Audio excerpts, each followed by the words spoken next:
While the Lady of Pain remains the unchallenged ruler of Sigil, she cares very little for the day-to-day functions of her glorious city. Instead, over time, several different factions have risen up to shoulder the burden of running many of Sigil's most valued institutions to the best of their abilities. The flow of time and politics have made these factions vary in quantity and power, but 15 larger groups can be identified as the driving political forces behind much of Sigil's daily business. Yet before we continue to speak of them, it must be reminded that while the factions are powerful, they are far from the only key players of the City of Sigil. As mentioned before, the Lady of Pain and her Dabus servants are the ultimate authority of what is, or isn't allowed to happen within the perimeters of the City of Doors, although the lady's penchant for silence leaves many guessing what she truly does approve of. Aside from the lady, there are also plenty of powerful merchants and companies and other individuals, such as the highly influential Arcanoloth Shemeshka the Marauder, who have either made their fortune elsewhere and then settled in the City of Doors, or who earned their riches right there. Some are native, having spent their entire lives in the cage, while others instead have traveled far and wide across the plains. Sigil sees a significant flow of visitors looking to purchase anything from mercenary work to rare spices or spell components, and therefore the market of the city flourishes.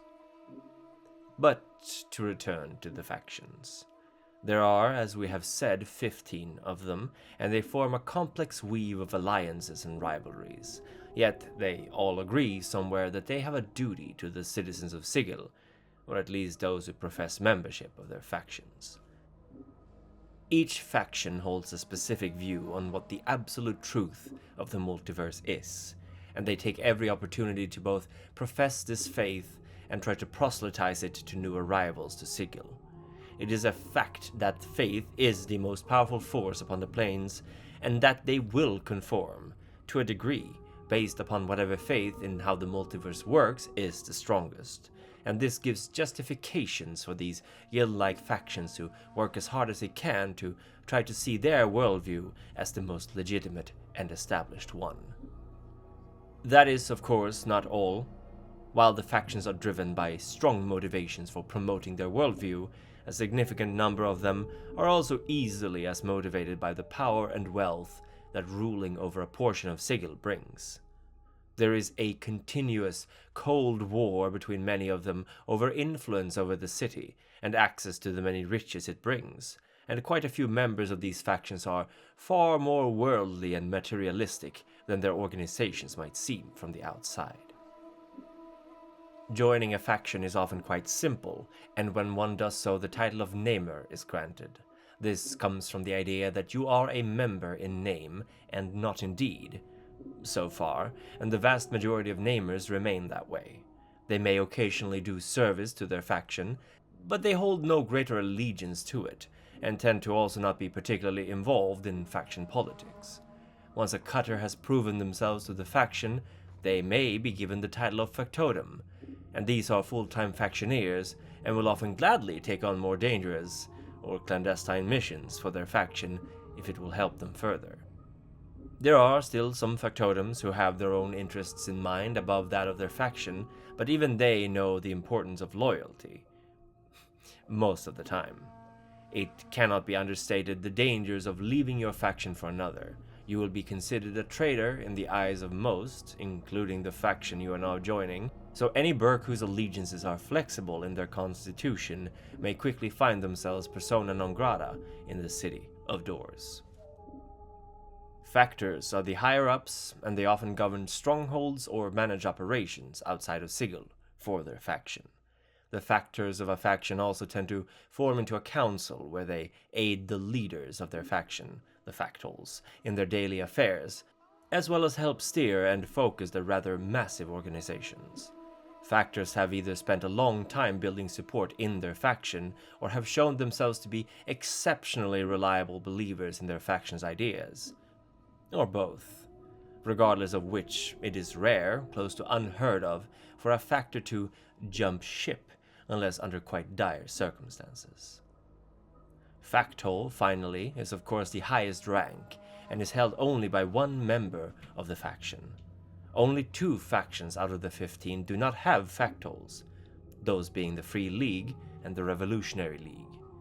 The Factions of Sigil are quite busy, as they are literally the ultimate authority on which direction the faction is taking. They are often attending public events, holding court, as it were, or otherwise engaging in the large-scale politics of Sigil. In future videos, I hope to focus more closely on these factions, their favored planes, discussing their headquarters, certain prominent members, and of course detailing whatever real-world philosophy most closely resembles their perception of the absolute truth of the multiverse. But for now, we will satisfy ourselves with a brief overview of the first half of these factions. In the next video, I will discuss the latter half, as well as give some more insight into Sigil's history in regards to factions. The Athar are in a sense some of the most foolhardy of the many factions of Sigil.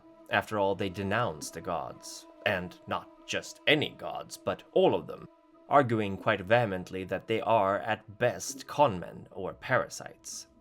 It is, after all, a fact that even gods may die, and that they are just as much, if not more, dependent on their followers and their faith as the worshippers are of them. Many of the Athar were previously devout worshippers, sometimes even clerics and priests, but found that their chosen divinities abandoned them in a moment of great need, and thus they found themselves bitterly siding with the Defiers, actively joining in the war against those who would call themselves divine. Instead of siding with these duplicitous powers, many Athar believe in the great unknown, some kind of power that is the true source of all creation, and which doesn't trouble itself with vanity and worship. It and its powers exist whether or not we believe in it. This, naturally, is not a very popular theory across the planes, and thus the Athar have sought refuge in Sigil, where gods are not allowed to enter. The believers of the Source, or Godsmen as they are often called in the regular chant, are oftentimes allies with the Athar, and for a good reason. Their philosophy is simply that each and every creature across the planes, from the lowest of larvae to the mightiest of devas, have the potential to become a god in their own right. Life is but a test, a challenge meant to polish away your weaknesses and to train your soul for that moment where you achieve godhood, apotheosis. Should you fail, you will simply reincarnate and try again. But what is being tested, and how does one pass? No one knows this, except perhaps some who may have achieved godhood, and they are certainly not telling. The Godsmen are fine with this, however. It wouldn't be much of a test if someone could just cheat their way through it, and the believers of the Source imagine that there might even be something beyond godhood, some manner of ultimate existence. And once everyone has reached that point, the multiverse might as well just collapse upon itself and become something new entirely. The Bleak Cabal, of whom yours truly is a member, and thus potentially a bit biased for it, is a faction who has taken to heart the phrase, "There is no meaning but what you make of it." Bleakers believe strongly that while the multiverse may have laws of physics and magic, it does not have any intrinsic higher purpose. There simply is no meaning to life. It is a nihilistic worldview for certain, one which troubles many factions who firmly believe in a greater purpose, but the Cabal merely scoffs at them and their wide-eyed naivete. The Bleakers do, however, believe that you can have purpose. It simply needs to come from within. Whether that purpose is to do whatever you feel like, or to piously follow the teachings of a god, is entirely up to you, Cutter, but just remember that just because it works for you, doesn't make it a universal truth. The Cabal has found itself, unjustly I may add, quite vilified by many who will often refer to them as madmen, and it doesn't help that I should say our headquarters, are in the Gatehouse, the Asylum of Sigil. The Doomguard, often referred to as sinkers by clever cutters, are surprisingly straightforward in their worldview. Everything decays, everything dies, everything breaks. The purpose of the multiverse is, quite simply to break down into smaller and smaller components until nothing but specks of dust remain. A somewhat fatalistic view as well, to be certain, but the Sinkers don't just run around and break things all willy-nilly. No, they see decay and entropy in all things. When you build a house or forge a blade, do you not break down the rocks and trees and other things? Do you not smelt the ore into bars of metal? You cut the stones, you smooth the wood, and you build furniture out of smaller parts. These, in turn, will decay over time, termites and weather and rust, and even your own wear and tear grinding them down until they are nothing but dust, requiring new materials to be made. Any Burke who tries to interrupt or pause this natural chain of event is clearly misguided, the Doomguard argue, and priests who wield the power of healing or creation are especially disliked by this rather militaristic and violent group. Indeed, most Sinkers are trained to fight with a sword, combat being one of the easiest ways to contribute to the multiverse's entropy. One of the more well-known factions of Sigil are the Dustmen, or the Dead, or Dusties for short, who manage the great city's mortuary. As there is a rather large quantity of death being dealt on a daily basis in Sigil, and they all have to go through the mortuary, the Dustmen come into contact with most layers of society, and their somewhat bleak outlook on, well, life is therefore rather well known. The Dustmen believe that life is but a journey towards death, and that our passions and wants tie us to a cycle of existence that must be broken if we are ever to experience true death. The dead are stoic, Spartan, and passionless, trying to distance themselves from these illusions in order to transcend beyond this existence of pain, suffering, and misery. They believe that the primes, those from the prime material plane, are tricked into thinking this is life, when it is in fact a part of death, and gradually, through planars, petitioners, and finally undead, each soul wanders closer to the true death. True death is peace, free from woes and needs. Learn all you can about your current existence, so you can likewise learn how to free yourself from it. The Fated, or Takers, or Heartless, as some less kind cutters may refer to these sods as, are, unlike the aforementioned Dustmen, quite concerned with their current lives. Their driving philosophy is a strong sense of might makes right. Every sodden Burke in the multiverse has the potential to make it if they work hard enough for it, so they have no right to complain if someone else takes what's theirs. They clearly didn't work hard enough for it to begin with. That does not necessarily mean that life is all about theft. No, there are some things that can't be gotten with force. A basher can earn respect, love, and happiness through hard work as well, and the Fated just don't think you should be giving things away for free. They don't support charity, and they don't believe in doing things, well, as mentioned, for free, although they might agree to a favor in the future, or the gratefulness of a community, if that in turn carries some kind of value, even if it is friendship or respect. The Fraternity of Order has earned themselves the nickname Governors, and as you can probably suppose from these bits of information, they care a great deal about laws and rules. The Governors believe that everything in the multiverse is governed, to some extent, by laws. There are rules to how things are done, even, they might say, among the Tanar'ri of the Abyss, although those rules are so complex and multifaceted that it would be difficult for any leatherhead to figure those out. If one learns these laws, the fraternity will argue, then one may bend or even break them, exploit loopholes, and find the best possible way to proceed, and maybe make some jink while doing it. The Governors haven't a care for what the meaning of the multiverse is. You can't do anything with that knowledge, even if you have it. No, they care more for how it works, because once you've figured that one out, you can make it do whatever you tell it. The Governors aren't afraid to get their hands dirty either. They will happily venture out into the great unknown to unravel its mysteries. Each piece unearthed another part of the massive puzzle they wish to solve. Finally, at least for this time, we will witness the Free League. The Indepts, as they are also called, is ironically a faction for those who don't wish to belong to a faction.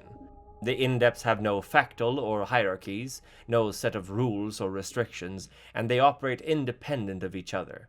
Sometimes a few might meet to exchange news or business opportunities, but no one is allowed to dictate to another what they can or cannot do.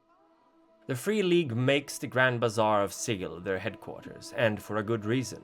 It is impossible to govern who comes and goes there, and it is a place for all who live in or visit Sigil, and thus an excellent location for a group who follow all walks of life.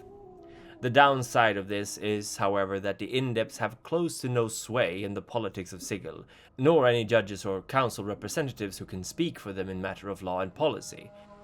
Thus, the Indepts have few rights and may need to be careful in who they anger, lest they find themselves facing trial with no allies to back them up. As has indubitably been made clear with these brief overviews, Sigil, and to some extent the Planes, are vibrant with debate and disagreement of how one is to live their life. None can say that the other side is completely wrong either, for as I mentioned earlier, it is faith that determines what is or isn't possible. If enough bodies decide to embrace the Dustmen's philosophy of true death, for example, it is not outside the realm of possibility that it will become more true. Likewise, to a lesser extent, even smaller acts of faith carry influence. An evil cleric may end up in the abyss to serve their dark masters after death, and their masters might in turn reward them for their work on the prime material plane, meaning it's not much of a hell, in the traditional sense. A lawful neutral person, however, might end up in Mechanus, forced to spend the rest of their existence around semi-intelligent geometrical shapes, or ant people, which might not exactly be what they envisioned as their afterlife. There are some places that can be considered outright punishing, of course, but depending on your outlook, you might even welcome the grey wastes or Acheron's constant crashing shapes. Until next we meet, be wary of walking through entrances you don't know if you can trust, lest you get hipped someplace nasty, and keep your bone box from rattling about all this if you know what's good for you, Burke. This kind of dark usually costs you a surprisingly large helping of Jink.